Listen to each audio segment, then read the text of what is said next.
Once upon a time, Pokimane wasn't just a streamer, she was the streamer, the face of Twitch, the one everyone looked up to. But fame on the internet is fragile. One misstep becomes a moment, one moment becomes a memory, and before long, that memory becomes your reputation. Pokimane's fall didn't happen overnight. It was slow, inevitable. A series of cracks that over time shattered the image fans once called wholesome. And we hate the rich. It all began back in 2019. Pokimane had built her name reacting to other people's videos, watching, commenting, laughing along with her audience. But when smaller creators began including clips of her in their content, she didn't take it well. She started filing copyright claims, even over short snippets or screenshots. When YouTuber BoBlax uploaded a simple recap of her feud with Keemstar, Pokimane struck it down. The internet didn't just notice it erupted, because if your entire brand lives off reacting to others, how can you punish people for reacting to you? That's when PewDiePie stepped in. In his video Stop Doing This, he didn't attack her, he explained, calmly, thoughtfully. He warned that abusing copyright tools set a dangerous precedent, that trying to hide controversy only makes it grow. So basically this Twitter drama became an even bigger drama thanks to the YouTube algorithm. So in a way, I can understand why you want to take down this video, because this selected thing blows up and becomes even bigger. Is that you're just drawing more attention to it. It's the Streisand effect every single time. The more you try and hide something, the more people are gonna find out about it. All these people that I brought up today have examples of using other people's content for their own content. They could all get copyright striked just the same way they copyright strike other people or claim their videos. And he was right. But what surprised everyone was what came next. Pokimane listened. She admitted she'd gone too far and publicly apologized. PewDiePie actually hit the nail right on the head, but again, PewDiePie was in the right by trying to hide all that drama, only ended up bringing more attention to it. Again, in the moment, I was just doing that because I thought it was something that would calm down all the drama. Although I was legally within my right to take down the video, morally and as a content creator, it wasn't something that I should have done because, I mean, at the end of the day, those were tweets that me and Keem made publicly and videos that we made publicly, so I totally apologize for that. For a moment, it looked like redemption. The internet actually respected her for it. But then came 2020, the year that changed everything. A creator named It's a Gundam released a video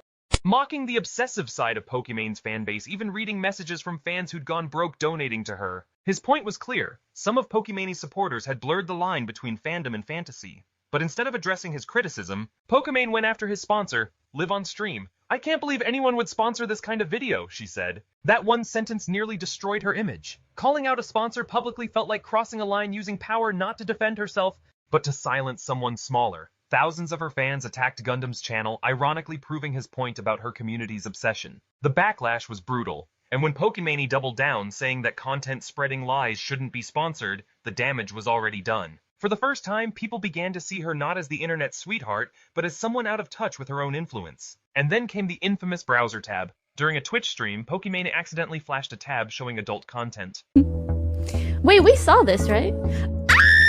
It was up for less than a second, but Twitch chat doesn't miss. Within minutes, the clip was everywhere. Yet instead of facing a ban like countless others, Pokimane got a warning. To many, it confirmed what they'd always suspected, that Twitch played favorites, that some creators were simply untouchable. Her reputation cracked again. Then came Leafy. He resurfaced just to attack her, calling her content lazy, and even accusing her of hiding a boyfriend. He had no proof, but the rumor exploded. Fans felt betrayed, as if their favorite streamer had lied to them. It was absurd, yet painfully revealing the parasocial bond between Pokimane and her audience had turned toxic. The noise became unbearable, so she stepped away from streaming for a month, saying she needed time for her mental health, but the timing only made it worse. To fans, it looked like she was running from accountability. 2 weeks later, she returned early, apologizing once again, this time promising to handle criticism differently. I planned a vacation for around this time, but I honestly should not have taken any time off prior to acknowledging or addressing or apologizing for these things. For a while it worked. Then, in 2023, Pokimane launched her passion project Mina Snacks, a healthy cookie brand. But the internet quickly noticed something odd. The cookies looked almost identical to another brand's. Even the manufacturer was the same. Worse, a pack of 4 cost $28. Fans questioned the price, and instead of empathy, Pokimane gave them sarcasm. I know math is hard when you're an idiot, she said, but if you're broke, just say so. That line ended an era. The girl who once built her empire on relatability was now mocking the very people who built it for her. Even Moist Kiarwan Tikel called her out, calling the comment rude and out of touch. Her apology came quickly, but by now, people had stopped believing them. Every mistake was a joke. Every controversy taken out of context. And yet, the controversies didn't stop. That same year, Pokimane took aim at fellow streamer XQC after he signed a $100 million deal with Kick. She dismissed the platform as a Twitch side project, saying Amazon could shut it down anytime. XQC fired back, explaining how wrong she was, and fans agreed. When a viewer asked if she'd ever move to Kick for $10 million, her reply only made it worse. Why would I compromise my morals for money when I already have money? It sounded less like integrity, and more like envy. Even worse, when Valkyrae congratulated XQC, Pokimane messaged her privately to say she was surprised she'd support gambling content. When that message leaked, fans saw it as controlling, as if Pokimane couldn't stand others having their own opinions. By 2024, her shine had dimmed, and then she made the move no one expected, leaving Twitch entirely.